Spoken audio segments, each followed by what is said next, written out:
Utah football officially locks in a top 25 class on National Signing Day as Utah basketball suffers a tough loss to the TCU Horned Frogs. We're talking about it on today's Locked On Utes. You are Locked On Utes, your daily podcast on the Utah Utes. Part of the Locked On Podcast Network. Your team every day.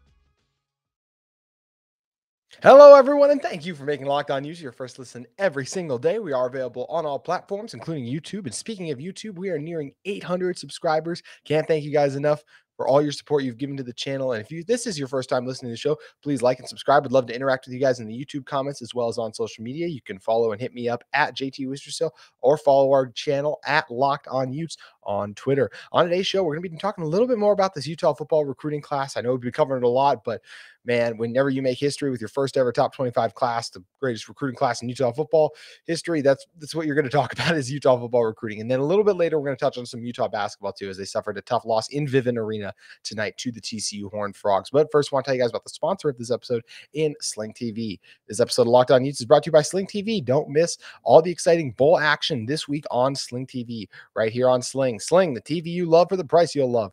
Try it today. Okay, so when looking at this Utah football class, I mean, it really is outstanding what Coach Whittingham and Morgan Scalley, Andy Ludwig, everyone on the staff, the recruiting department, what they were able to put together and do and bring in and adding so much talent. And it's amazing, too, the impact on, obviously, the whole reason you go out and recruit guys is to bring them into your program and develop them and put out a really good product on the field in the future. And that's what Utah football has been able to do in the past with guys who have been lesser recruits. And now they're reaping the benefits because it's allowed them the opportunity to get these guys who have a perceived higher ceiling, right? We never know how a 4-star, 3-star, there's tons of 5 stars that even bust. It's always, the recruiting can be difficult sometimes, but when you have higher recruiting classes, they trying to succeed more. We've seen that just in the past. Look, there have been programs like Utah where they have succeeded with lesser recruits in the past, turning them, developing those guys and recruiting high character guys who buy in and work hard too. But I really think this recruiting class is a chance to be special because these are the guys, they're 3, 4, 5,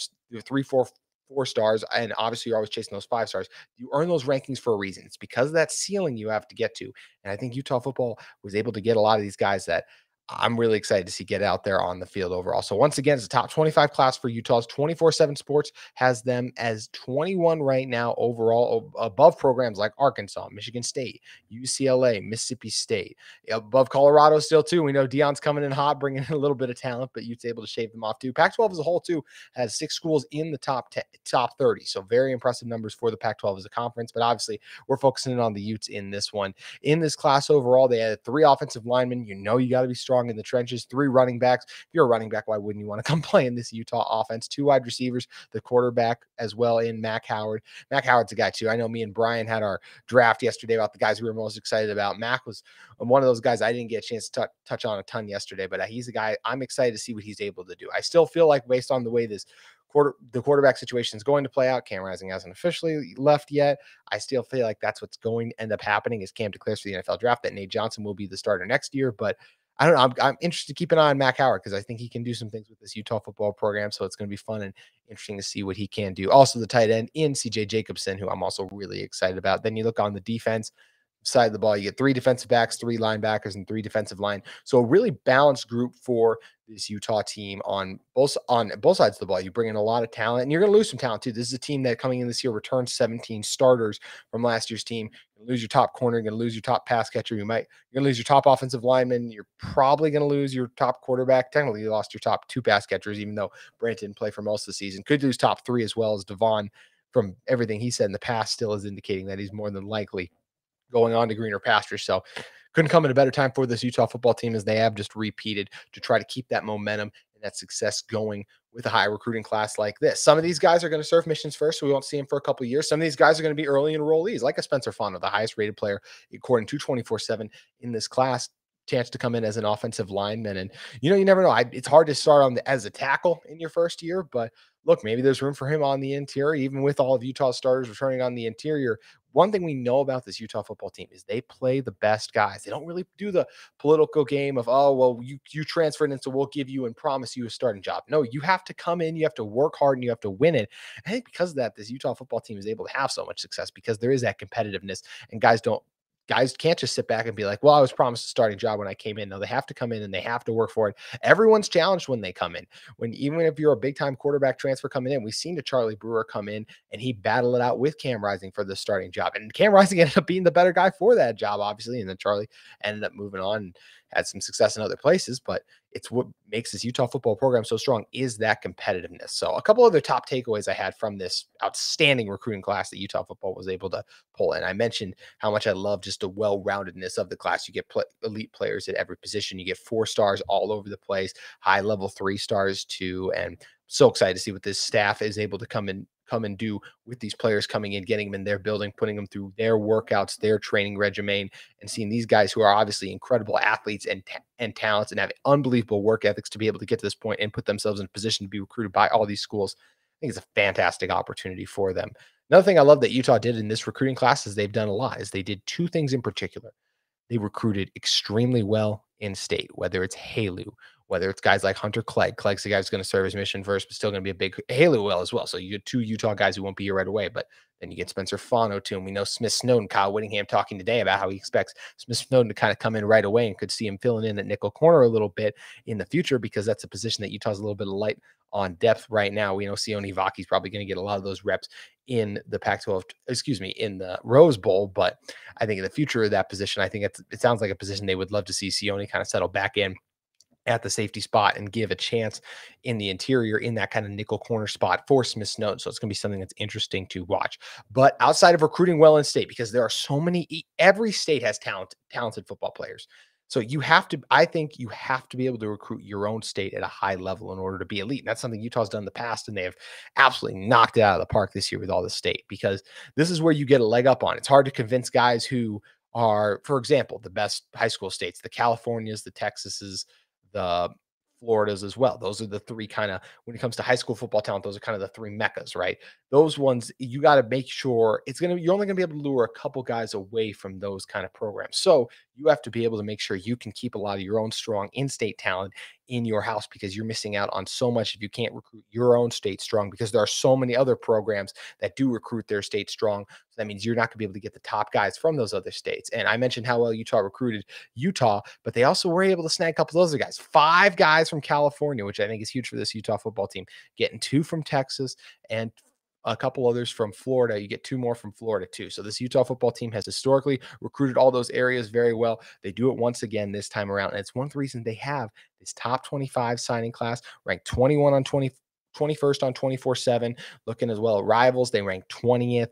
Either way, it's a group that is loaded with talent all over the field, whether you want skill position players that offer speed, strength, the ability to just make those kind of game-changing plays, offensive linemen that can both protect the quarterback and pave lanes in the ground attack, defensive linemen who can get after the quarterback as well as stuff the run, linebackers with sideline to sideline quickness and elite tackling ability, and then defensive backs who are able to cover and make plays on the back end. This Utah football group has got it all, and we know they have the coaches to be able to make it happen, and they have guys now, just to tie this one together, even higher ceilings, meaning this team these are the kind of players that could take this Utah football program to new heights. We all were talking about coming into the season. I shouldn't say everyone.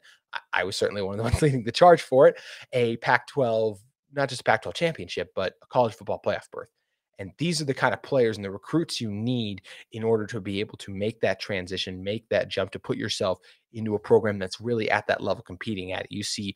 You don't see a lot of teams that don't have this level of talent in that conversation, really, or if they do, it's kind of a flash in the pan. We know that Utah is not a flash in the pan when it comes to contending for conference championships, because they just went back to back, and they're going to have a chance to win their first Rose Bowl too. So it's going to be something that's very interesting to watch for this Utah football program, and you got to be excited about the talent. They officially locked in on National Signing Day. And speaking of National Signing Day, the next one that's going to roll around is in February. Kyle Whittingham did say that he doesn't expect a ton of action there. We know Utah's still involved in play with Walker Lyons, so it's going to be an interesting situation to watch and see how all that plays out. But no matter how it shapes up, the 2023 recruiting class is already a massive success for this Utah football team. It's something they should be absolutely thrilled about. I know I'm thrilled about it. I'm sure you guys are thrilled about it too, because there are so many great players in state, out of state, just straight up talent. That's what this Utah football team added, and coming off the season they've had and what they've been able to do, all you can really do is be excited about. So it's going to be fun to see what they're able to do with it. And, we've been breaking down a lot some of the players we've expected to sign with this Utah football team, but there were a couple surprises on National Signing Day, too, and we're going to have to get to one of those surprises in a moment. But first, before we do that, we got to tell you about our friends at BetOnline. BetOnline.net is your number one source for sports betting info, stats, news, and analysis this season. Get the latest odds, trends for every professional and amateur league out there. From pro football to college bowl season to basketball and the World Cup, we've got it all at BetOnline.net. Live your love of sports podcasts, your love of sports betting. You can find everything you need at BetOnline when it comes to sports gambling. We're always the fastest and easiest way to get your betting info. Head to the website today. Use your mobile device to learn more. BetOnline, where the game starts. So coming back into this one, look, it was like, how could this Utah football class get any better? There's already so much talent they have coming into this one. It seemed like, can the rich really get richer? And the answer to that is yes, they could, because Utah was able to add Randle Jr., the 6'1" running back out of Kansas, 181 pounds. And this is a guy who, as soon as you turn on the tape, you just notice he's a home run hitter. He is explosive. And that was something, Jaquindon has kind of started to emerge as that explosive back. We saw Tavion have a couple explosive runs on the season, but few and far between, as we know. I haven't watched all the games this season, but I think Randle is the kind of guy who Junior can really offer that's explosiveness for this Utah football team. And it's going to be a crowded running back room next year, even if Mekhi Bernard ends up going on and doing his own thing. It's going to be Jaquindon Jackson, it's going to be Jalen Glover, and after that, it's going to be a fight to see if there is a guy who gets the third most carries there. In the past, that Utah has kind of let three guys really run the backfield on the season, but next year could just be a two-headed monster depending on how the rest of the guys look. We know Jaquindon Jackson, the strides he's already made, and just the season transition to running back. I just can't even tell you how excited I am to see him with a full off-season training, working as strictly a running back.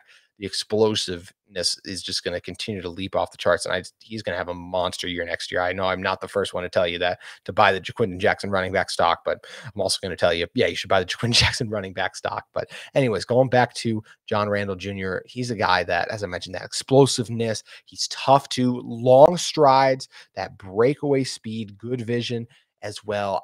I am really excited about this guy, and I think this is one that could play big dividends for this Utah football program a few years down the road. I mean, that's the theme with a lot of these guys too. We already talked about Haley. We talked about Clegg as well. These guys go on missions and you don't see them for a little bit. And Kyle Whittingham spoke to this too. A lot of these guys, their bodies change while they're on their mission. So they come back as totally different players. Sometimes you have guys committed and you think like, oh, they're going to be playing safety for me. And then they come in and it's like, oh, well, they're better fit at linebacker now and based on how our roster is structured, we feel like we could use them more as a linebacker. It's always something interesting when it comes to this Utah football program is how you incorporate those return missionaries and how their skill sets, how you can maximize their skill sets and also figure out, okay, how can they best help out our team too? Because these guys want to win. They want to develop and of course set themselves up for an opportunity to go to the next level too. I think the biggest reason you play college football is you love the game and you want to win. And that's what Utah football provides. And I think that's what these guys are excited to be a part of and have an opportunity to for all these guys who come in. So once again, just an outstanding day for the University of Utah football program, landing a signing class like this. It's so great when you have all those guys signing and committing, and that's all exciting too. But then to celebrate it all at once when they're all officially signing on the dotted line that they are officially going to be Utes, truly nothing like it, and truly exciting place for this Utah football program that could only continue to get to new heights with a Rose Bowl championship that could very well be on the horizon. It's going to be something that's fun and interesting to monitor. And we're going to be talking a lot more Rose Bowl as we approach that big day on January 2nd here on Locked On Utes. But I do want to shift over to basketball for the duration of this episode because the Utes were involved in, man, it was a thriller, but just didn't go out in their favor at Vivint when they played the TCU Horned Frogs. TCU currently like 20th in the nation versus Utah. TCU, everyone knew them from last year because they were able to upset Arizona, and they actually have 8 of their 9 main rotational players from last year's team who came back and are playing on this team. And look, they looked really good out there, TCU. I mean, they forced the Utes into 19 turnovers or overall. And I will say some of that is just, look, Utah being sloppy with the ball. It's something that's been an issue for Utah all season long. But we also saw this is a team for TCU that was able to dominate the second chance points. Offensive rebounds look even 13-11, but some of those things like the amount of tips they were able to get, those don't even count as offensive rebounds when you're able to tip it up back to yourself and just kind of try to tip the ball back in really quickly. That's another thing where it felt like TCU, if you did count those, would be even heavier because they dominated second chance points. It was 19-7 overall in this one. So looking at it from Utah's perspective, though, I just think this was a great opportunity to get a win that they squandered. Because if you look at it, it's just Vivint was absolutely rocking tonight at that game. I was able to be in attendance for it, and it was such a great atmosphere. You felt like, and it was one where Utah got down early, was able to battle their way back into it. It was, I should say, back and forth early on. Then Utah gets down, but then they battle their way back forth. And so much of the second half, they would get close, tied up, and then TCU would stretch the lead, and then they'd get close, tied up again, and stretch the lead. And then it felt like that final 5 minutes is when TCU was pretty firmly in control of it. Now, Utah made things interesting. I mean, Gabe Madsen was incredible in this one. He shot at 15 threes and made 7 of them. Absolutely insane numbers for Madsen. And he had 26, a team high for this Utah basketball program, excuse me, as he was absolutely electric out there, just coming off curl screens and drilling tough shot after tough shot. And we know he's automatic when he's left open, and he's such a huge asset for this team. But late in those games when teams know that he's going to shoot, it can become a little easier to stop him too. And it did feel like Utah needed someone else throughout this game. Marco Anthony did a great job. He was 6 of 8 overall from the field, 3 of 5 from the free throw line. That was something that Utah really struggled from in this one, was the free throw line overall on the game. Look, Utah was 62% in this one, but you just look at those free throws, 13 for 21. It's just not good enough if you want to beat these elite teams and get these upsets. You got to be able to knock down free throws at high level. And it's just something Utah was not able to do. Something that was also really frustrating about this one for Utah was the turnovers. I mean, overall 19 in the game, but specifically who was turning it over? Because you look at it, Raleigh Worcester, yeah, he had 3 turnovers, but look, you don't want Raleigh to have 3 turnovers. But if you 1 to 2, that's where it's like 3. It's like, I mean, he's the primary ball handler, right? But what can't happen is Gabe Madsen, 5 turnovers. Stefanovic, 4 turnovers in this one. Those 2 guys combining for 9 turnovers can't happen. And I know they get tasked with bringing the ball up and kind of starting to run the offense and do a couple of those little things too, but you just can't have them turnovers and win these games against these high-level teams. It's something we saw. Utah was just the brand of basketball they played against Arizona. That was something that we wanted to see continue. And these last 2 games against BYU and then against TCU here, it feels like you got away from you. And you can tell Coach Smith was frustrated in the post-game presser too, because he knows they let one get away. And you see those moments and those mistakes. Keba Kita, frustrating outing for him in this one. He ended up having 3 fouls, didn't get a shot off in this one. And you could tell he was just, the speed of the Horned Frogs was a huge difference. The speed of their guards, just the pace they play at. I mean, they dominated in transition. They scored 17.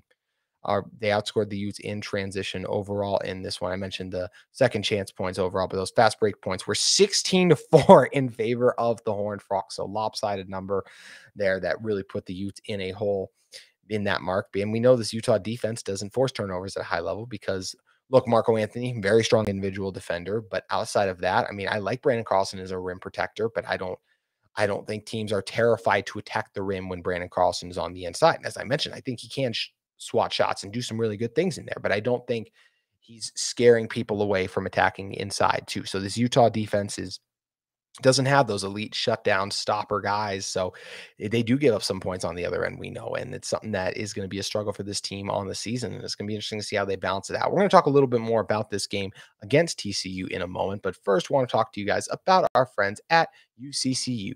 Guys, UCCU is offering a 15-month savings certificate with an incredibly high APY of 4.00%. Plus, you can jump up to an even higher rate of return anytime during the life of your certificate. So I hate to be the bearer of bad news, but interest rates and inflation are both on the rise, as if we hadn't noticed. Well, here's some good news. UCCU can help you use this current rise in rates to your advantage. For a limited time, UCCU is offering a 15-month savings certificate with an incredibly high APY of 4.00%.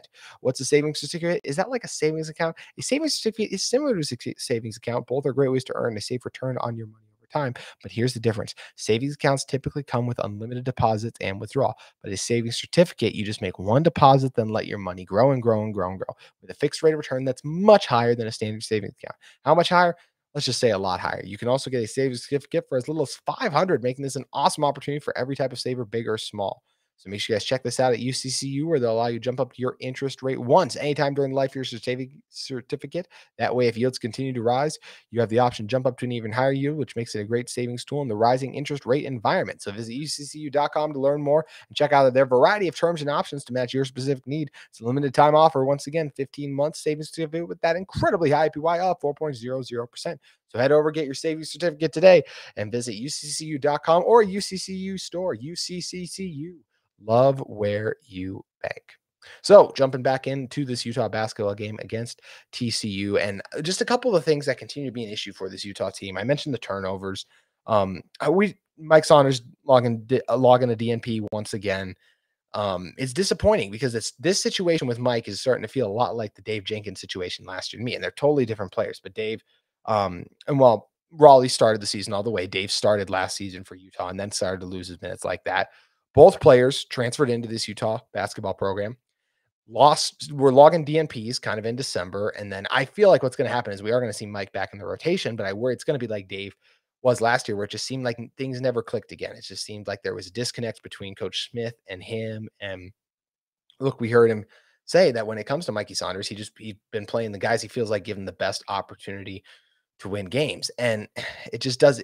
Mike obviously isn't at that point where Coach Smith feels that way, but man, I really would like to see him get more of a chance out there. And I think Boston Holt does some nice things too, but we know the ceiling is higher with Mike Saunders. And I think he should be out there and getting those minutes and those opportunities more. And we don't know all the reasons why that is. We don't know if something happened, but it just feels like this Utah team desperately needs a true backup point guard. I think Stefanovic can do some nice things, but I don't think he is an outstanding. I think that the second best passer on this team is Marco Anthony. You saw it with a number of beautiful feeds inside to Brandon Carlson. And another thing, too, in this game that led to Utah's loss is Brandon Carlson struggling. I mean, he only was able to get off 5 shots overall, scored 6 points there, but really didn't get anything off from the three. Actually didn't take a 3-pointer in this one for him. You could tell it was a little bit of a struggle for him trying to get his outside shot work, and hit one mid-range shot that was nice to see at the elbow, but it was a tough game for him inside, and he struggled, of course. I mean, when you're dealing with a center like Lampkin, I mean, that's a lot of size on the other end. So that is tough to contain and battle with. So I understand inside there were some of those opportunities, but you could tell he just struggled to really establish himself in the paint. Some of that's Utah failing to get the ball to him. Some of those turnovers, a lot of those turnovers actually come from Utah trying to feed it into the post, or just in transition, Utah turn it over because they are a little bit out of control. I feel like it would help to have Mike in those situations. And whatever reason Coach Smith doesn't feel that way right now, hopefully those guys can get on the same page again, because I do feel like they could use each other, and I feel like they would really help each other out in these kind of situations where you need more of a traditional backup point guard. Also, speaking of backup point guard, or just something else with this Utah team we've talked about a couple times now, is it feels like late in these games, close games are going to be tough for Utah because they don't have the guy to go get a basket. You could say Brandon Carlson. It's really hard for a center to be that. It's why we see so many times in the NBA this when's the last time the best team that won their best player was a center? Yes, Tim Duncan was a really dominant power forward, but even in some of those ones, we're going to Tony Parker late. You're looking at what Kawhi can do late in some of those situations too. So it's basketball in those close situations. You want to go on the outside because especially down low, it's easier to double. It's easier to foul. Refs swallow their whistles late in games because they want guys to play. So it's hard to get away with that when in the paint is already such a physical situation. So I think it's really hard to go in the post in those situations. So you want someone who can attack from the outside and on the perimeter. Well, you could be saying Gabe Madsen, but the hard part with Gabe is he's such a shooter. He doesn't attack as much off the dribble. Gabe's not a guy you're going to give it to up top and then clear out and let him go to work. Now, I like giving the ball in Marco's hands, but Marco's another guy too, where it feels like his best offense is with him having his back to the basket, being able to turn around, post up, and fade away. And those are tough to go to in games sometimes too. It's tough to feed that. When you can dribble into it and then start backing him down, that's different. But we saw late in the game, Stefanovic got a turnover, tried to feed it into Marco Anthony, and Marco had the size advantage, but the guard for the Horned Frogs was just able to slip under him and able to take the ball away. So just a number of things this Utah basketball team has to continue to work on. And like I said, it's just such a bummer because the atmosphere was so great for this game. And I think there's been a lot of push and a lot of talk about getting fans back into the Huntsman this season. What does this team need to do? And it's so unfortunate that their best win came in a game that was completely overshadowed the next night because Utah repeated as Pac-12 champions and knocked USC out of the college football playoff, and just an incredible performance. And yes, people remember the Arizona game, but it didn't give the attention or the hype it deserved because so much of the focus and the crowd wasn't even outstanding because so much of the crowd also was already at the football game. So it's just a difficult thing for this team. And I saw Marco Anthony tweet after the game. He loved the atmosphere tonight, thought it was great, and wants to see that continue in the Huntsman. And I genuinely hope it does. But I think it's going to be hard because you look at this game and I think some fans are going to be like same old Utes, and they're not the same old Utes because they've done things like they beat in Arizona. You can see the progress they've made. It feels like this is a really good TCU team and they were playing with them for so much of the game, but it still feels like they have a couple things they need to do till they are ready to be one of the 5 best teams in the conference. And I think that's what people mean when they kind of say, oh, same old Utes. It's like, it's still, there's progress being made, but in the end, they're still going to let you down a little bit. And that's what's going to be interesting to see once conference play kicks in full swing, because Utah is still 2-0 in conference play, done a lot of positive things. But whenever you kind of close this pre-Christmas stretch going 0-2 against 2 decent teams. I don't know how good BYU is still. I mean, we saw the loss to Utah Valley. It still doesn't feel like they're the best program. And look, TCU, I feel like, is a top 20 team, but they've been very up and down. And when you get them in Vivint, traveling all the way out to Salt Lake, it's a game you should win, in my opinion. And it was tough to see this Utah team go down the way they did with so many turnovers, with the lack of foul shooting when they needed it to be, the amount of offensive rebounds or critical situations where Utah would get beat. It's a tough thing for this team, and they're still working through a lot of things. They're still a young team overall, even though they got guys like Marco Anthony and Brandon Carlson. So it's going to be a lot of fun to see how it all shakes out for Utah basketball this season. But in this one, they do fall to the Horned Frogs 75-71.